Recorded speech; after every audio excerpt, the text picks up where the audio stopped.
नमस्कार, मैं हूं शिल्पा पाठक। बिहार आवर में आपका स्वागत है। आज है 4 जुलाई और बढ़ते बिहार की 25 बड़ी खबरें की ओर। एमडीएल के 1378 पदों पर भर्ती के लिए आवेदन, आज आखिरी तारीख। माझगांव डॉक से वेल्डर्स लिमिटेड के विभिन्न 1378 पदों पर भर्ती के लिए आवेदन प्रक्रिया कल पूरी होने वाली। जी हां, इच्छुक कैंडिडेट जो भी अभी तक इन पदों के लिए ऑनलाइन अप्लाई नहीं कर पाए वे 4 जुलाई यानी आज तक ऑनलाइन अप्लाई कर सकते हैं। इस रिक्रूटमेंट ड्राइव के जरिए कुल assistant, composite welder, junior draftsman, feeder, store keeper समेत विभिन्न पदों की नियुक्ति की जाएगी। इन पदों के लिए आवेदन करने वाले इच्छुक कैंडिडेट्स किसी भी मान्यता प्राप्त बोर्ड से 10वीं 12वीं पास होनी चाहिए। इसके अलावा कैंडिडेट्स के पास संबंधित ट्रेड में ITI सर्टिफिकेट भी होनी चाहिए।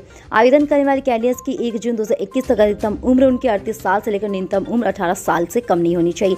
ज्यादा जानकारी के लिए ऑफिशियल नोटिफिकेशन चेक कर सकते हैं। Oil India limited junior assistant के 120 पदों के लिए आवेदन। ऑयल इंडिया लिमिटेड ने जूनियर असिस्टेंट के विभिन्न पदों पर भर्ती की नोटिफिकेशन जारी कर दिया। रिक्रूटमेंट ड्राइव के जरिए कुल 120 पदों पर भर्ती की जाएगी। इन पदों के लिए आवेदन प्रक्रिया 1 जुलाई से शुरू हो चुकी है। जो इच्छुक कैंडिडेट्स इन पदों के लिए ऑफिशियल वेबसाइट oil.india.com के जरिए अप्लाई कर सकते हैं। आवेदन प्रक्रिया 15 अगस्त तक जारी रहेगी। Bihar state health society nurse के 8,853 पदों पर भर्ती। बिहार स्टेट हेल्थ सोसाइटी ने सहायक नर्स मिडवाइरी की 8,853 पदों पर भर्ती निकाली। इन पदों के लिए आवेदन प्रक्रिया 1 जुलाई से शुरू हो चुकी है। इच्छुक कैंडिडेट्स 21 जुलाई तक इन पदों के लिए ऑनलाइन अप्लाई कर सकते हैं।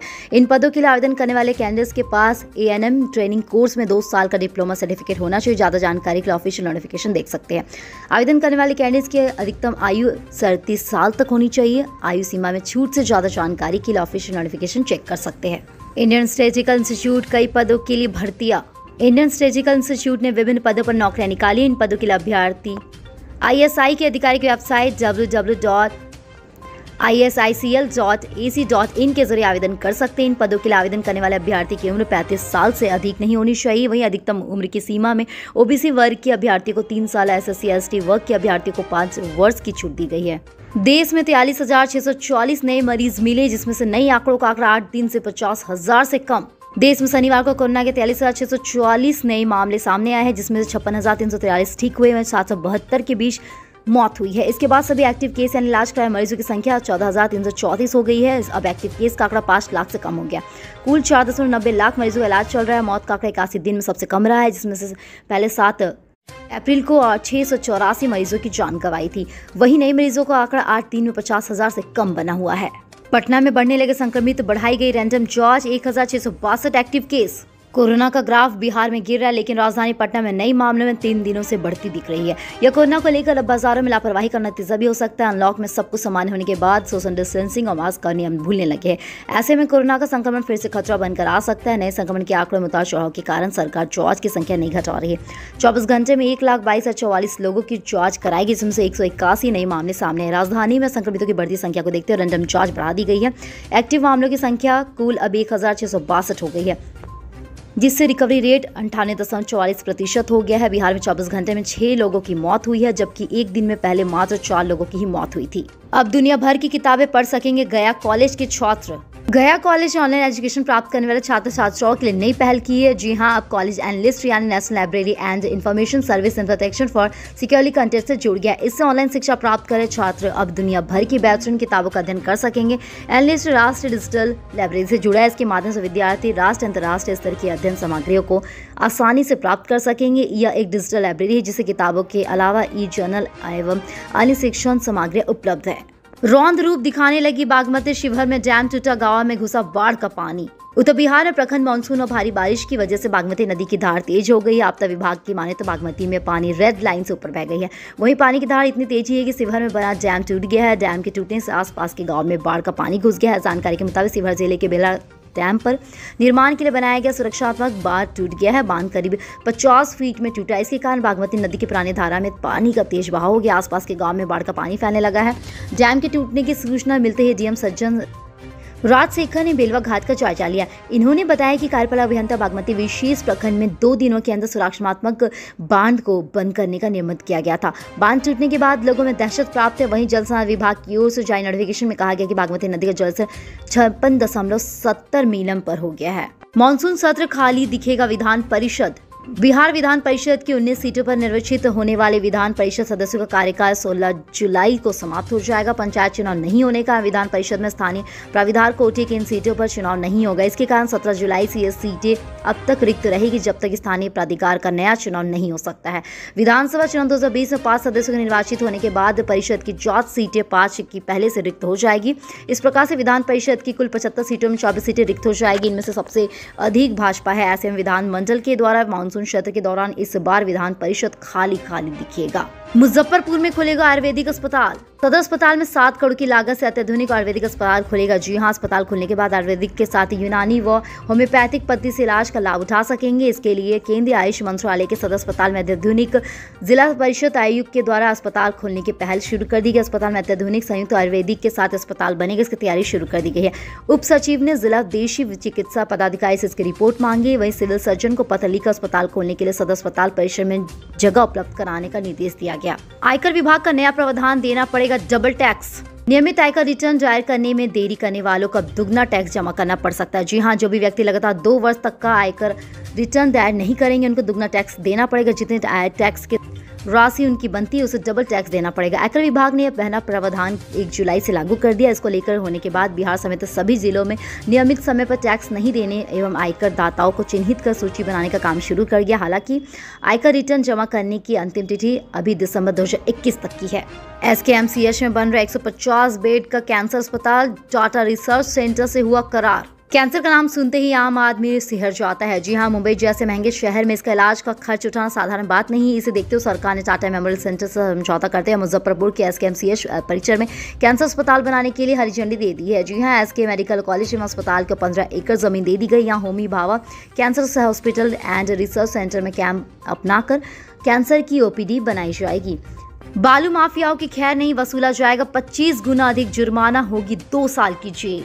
बिहार सरकार ने इस माफिया पर अंकुश लगाने के लिए नई रणनीति तैयार कर ली। इसके तहत रेत खनन के अवैध धंधे में शामिल सभी तरह के वाहनों और नावों को जब्त कर लिया है। साथ ही वाहनों पर लदे बालू और दूसरे खनिज पदार्थों को राजस्व मूल्य का 25 गुना अधिक जुर्माना माफियाओं से वसूला जाएगा। इतना ही नहीं, धंधेबाजों को 2 साल का कारावास की सजा भुगतनी पड़ेगी। मुख्यमंत्री नीतीश कुमार की अध्यक्षता में शुक्रवार को बिहार कैबिनेट की महत्वपूर्ण बैठक में यह फैसला लिया गया है। बैठक में बिहार खनिज नियमावली 2019 को कैबिनेट ने मंजूरी दे दी। साथ ही नई नियमावली को लेकर राज्यों में लागू कर दिया गया है। इसके प्रभारी होने के बाद यह स्पष्ट कर दिया गया अवैध खनन में शामिल माफियाओं के वाहन सीधे जब्त कर लिए जाएंगे। जब्त वाले वाहनों को छुड़ाने के लिए 4 लाख रुपए का जुर्माना भरना पड़ेगा। इसके अलावा प्रति टैक्स से 25,000 रुपए की वसूली की जाएगी। गौरतलब है कि यह जुर्माना बालू पर लगे जुर्माना से अलग होगा। इसके अलावा सभी तरह के दूसरे वाहन नाव को पोकलेन की तरफ से जब्त कर लिया जाएगा। साथ ही पकड़े गए वाहनों के खिलाफ सरकार कार्रवाई करेगी, उनके नीलाम कर दिया जाएगा। पूर्व विधायक महेश्वर सिंह तेजस्वी ने दिलाई RJD की सदस्यता। पूर्व विधायक महेश्वर सिंह ने शनिवार को RJD का दामन थाम लिया है। जी हां, इन्होंने बिहार के पूर्व मुख्यमंत्री राबड़ी देवी के आवास पर RJD की सदस्यता ग्रहण कर ली है। नेता प्रतिपक्ष तेजस्वी यादव ने पार्टी की सदस्यता दिलाई है। महेश्वर सिंह ने साल 2010 के विधानसभा चुनाव में समता पार्टी के टिकट पर और 2005 में लोक जनशक्ति पार्टी के टिकट पर हर्षदी विधानसभा सीट से जीत हासिल की थी। हालांकि इनके बाद चुनाव में मजबूत पार्टी से टिकट नहीं मिलने के बाद इन्हें हार का सामना करना पड़ा था। राजगीर पहाड़ियों पर जंगल में दिखेंगे बंगाल के बाघ और गुजरात के शेर। अंतर्राष्ट्रीय पर्यटन और धार्मिक नगरी के प्राकृतिक से भरा भरपूर है। यहाँ की 5 पहाड़ियों में एक सोनगिरी पर्वत की गोद में मुख्यमंत्री नीतीश कुमार की महत्वाकांक्षी परियोजना वाइल्ड लाइफ जू सफारी का निर्माण कार्य लगभग पूरा हो चुका है। जू सफारी को आम लोगों के लिए खोलने में बड़ा पेश शेर, बाघ, भालू और पशुओं को लाने का संपर्क किया जा। संक्रमण के खतरे को देखते हुए इन पशुओं की गुजरात और मध्य प्रदेश से होने वाली आमद पर फिलहाल रोक लगा दी गई है। 3 माह पहले जू सफारी में एकमात्र रॉयल बंगाल टाइगर लाया जा सका था। उम्मीद है कि इस साल के आखिरी तक जू सफारी में सभी मांसाहारी और शाकाहारी पशुओं को भरपूर आमद हो जाएगी। साथ ही इसमें पर्यटकों के लिए खोल दिया जाएगा। राजगीर जू सफारी को विश्व स्तर पर बनाया गया है। सीवान सदर अस्पताल में ऑक्सीजन प्लांट लगाने का काम शुरू। कोरोना संक्रमण की दूसरी लहर के दौरान अस्पताल में हुई मेडिकल ऑक्सीजन की कमी से सीख लेते हुए सीवान सदर अस्पताल में ऑक्सीजन प्लांट लगाने का काम शुरू कर दिया गया। ऑक्सीजन प्लांट लग जाने से सीवान आसपास के जिलों में मरीजों को ऑक्सीजन की कमी नहीं होगी। सिविल सर्जन यशवंत कुमार शर्मा ने बताया कि पीएच केयर फंड से अस्पताल में ऑक्सीजन प्लांट लगाया जा सकेगा। इस प्लांट की क्षमता 1000 लीटर प्रति मीटर होगी। अस्पताल के दौरान महाराजगंज अनुमंडल अस्पताल में भी एक ऑक्सीजन प्लांट स्थापित किया जा रहा है, जिसकी क्षमता 500 लीटर प्रति मिनट होगा, जिससे प्रतिदिन 250 सिलेंडर भरे जा सकेंगे। पटना की अदालत में मनीष माहेश्वरी पर दर्ज हुआ मामला। माइक्रोलॉगिंग साइट ट्विटर के द्वारा पटना में भारत की प्रक्षुब्धता के खिलाफ जाने के खिलाफ केस दर्ज कराया गया है। ट्विटर इंडिया के मैनेजिंग डायरेक्टर मनीष माहेश्वरी के खिलाफ चीफ मजिस्ट्रेट की कोर्ट में मामला दर्ज करवाया गया। शिकायत दर्ज कराने में सामाजिक कार्यकर्ताओं संजय गुप्ता ने आरोप लगाया कि भारत के नक्शे के साथ छेड़छाड़ किए जाने के साथ ही भारत सरकार के द्वारा कई बार चेतावनी दिए जाने के बावजूद भी ट्विटर बाज नहीं आ रहा है। ट्विटर के इस रवैये से संबंधित हुई साबित हुआ भारत की सार्वभौमिकता के साथ देश को बदनाम करने की कोशिश कर रहा है। जनता दरबार शुरू करने की सुगबुगाहट तेज। बिहार में फिर से मुख्यमंत्री का जनता दरबार शुरू करने की सुगबुगाहट तेज हो गई। इसी क्रम में आज नीतीश कुमार ने जनता दरबार के लिए बन रहे सेल का मुआयना लिया। मुआयना करने के बाद नीतीश कुमार ने कहा कि जल्द ही जनता दरबार किया जाएगा। आपको बता दें कि जनता दरबार में सीएम आम लोगों की समस्या सुनते हैं।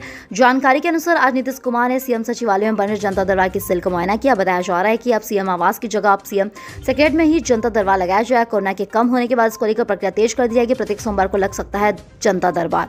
जी हाँ, बताया जा रहा है कि मुख्यमंत्री नीतीश कुमार जिलों में आने जाने वाले से सीएम सचिवालय परिसर में रूबरू होंगे। माना जा रहा है कि पहले की तरह प्रत्येक सोमवार को जनता के दरबार में मुख्यमंत्री उपस्थित होंगे। कोरोना वैक्सीनेशन के दौरान अभियान में बिहार सबसे आगे। कोरोना संक्रमण का दूसरा लहर लगातार शांत हो रहा है। जी हां, अब नए मरीजों में आंकड़े पहले की तुलना में बेहद कम हो गए, लेकिन समित तीसरे लहर में अभी तक संकट के बादलों को लोगों के लिए घेरे रखा है। बिहार सेहत देश भर में ताजी से लेकर कोरोना का टीकाकरण को लेकर दिया जा रहा है। साथ ही बिहार में इसे रिकॉर्ड गति दिखाई गई है। टीकाकरण में प्रदेश ने एक और रिकॉर्ड बनाया है, जिस 24 घंटे के अंदर सबसे अधिक लोगों ने बिहार में को मीडिया रिपोर्ट के अनुसार 24 घंटे में सबसे अधिक टीका लगाने का रिकॉर्ड बिहार के नाम में दर्ज हुआ है। जबकि उत्तर प्रदेश दूसरे और महाराष्ट्र तीसरे नंबर पर रहा है। बिहार में भागलपुर जिले में सबसे अधिक टीका लगा गया है। इन अन्य राज्यों से टीकाकरण के मामले में यह जिला आगे रहा है। बिहार की सियासत में खास होने वाला 5 जुलाई। बिहार की सियासत में 5 जुलाई बहुत महत्वपूर्ण होने वाला है। बिहार की हलचल मचाती राजनीति के लिए राजद अपने स्थापना के 25 साल पूरे होने पर बड़े आयोजन की तैयारी कर रहा है, जिसे पार्टी सुप्रीमो लालू प्रसाद यादव दिल्ली से वीडियो कॉन्फ्रेंसिंग के जरिए संबोधित कर सकते हैं।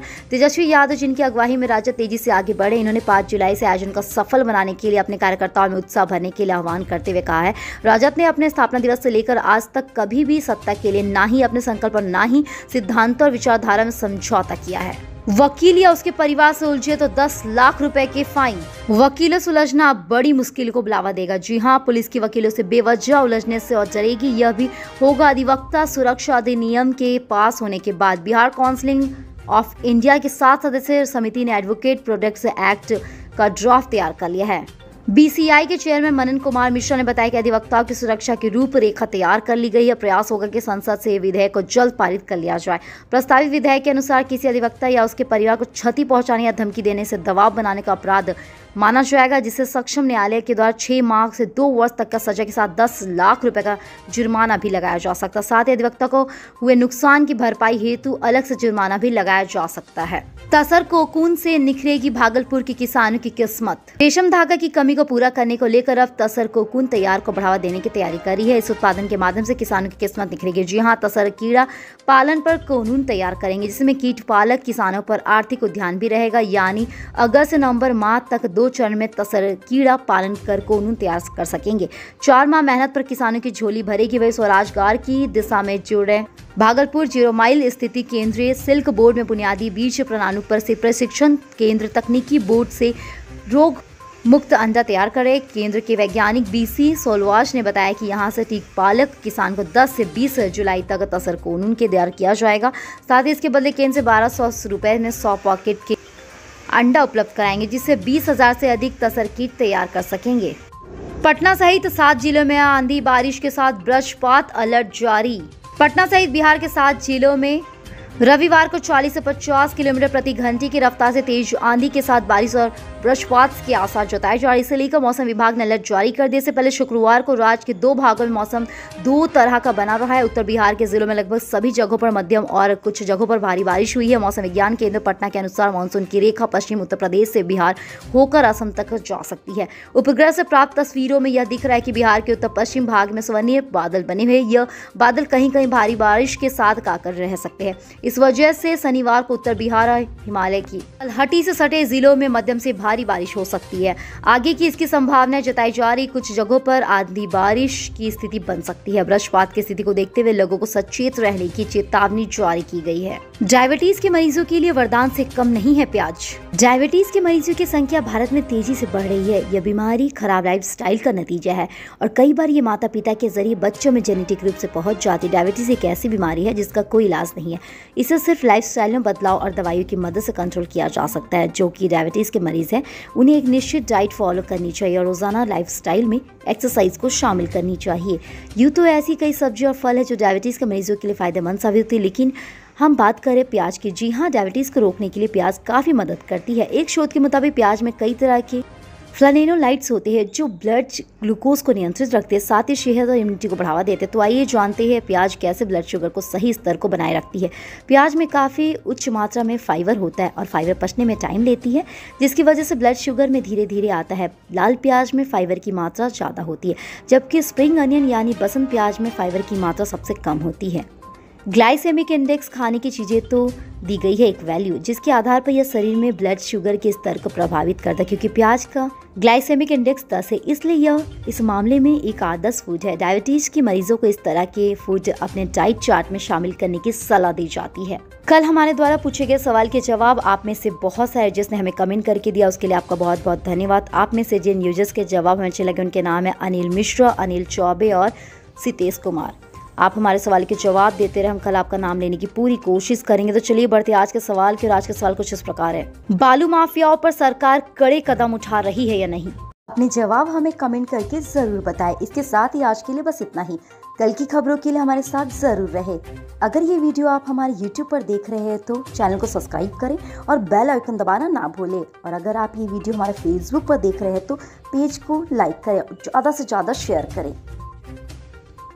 सुरक्षित रहे, स्वस्थ रहे। धन्यवाद।